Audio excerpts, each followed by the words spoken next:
Il y a de nombreux indices de l'existence de Dieu, si Dieu n'existait pas, et si chaque individu était la forme de vie la plus élevée, alors chacun de nous pourrait certainement définir sa propre morale.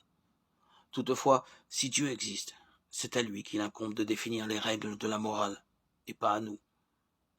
La Bible nous apprend non seulement que Dieu existe, mais aussi qu'il nous a créés à son image. Cela ne veut pas dire qu'on lui ressemble physiquement, mais plutôt moralement. Du point de vue de la morale, nous avons été créés pour ressembler à Dieu. Par exemple,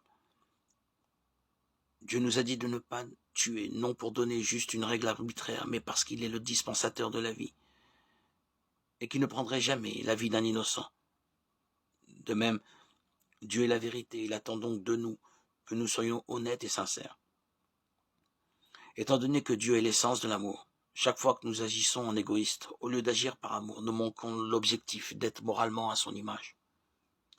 Faillir à refléter l'image morale de Dieu, est-ce que la Bible appelle le péché?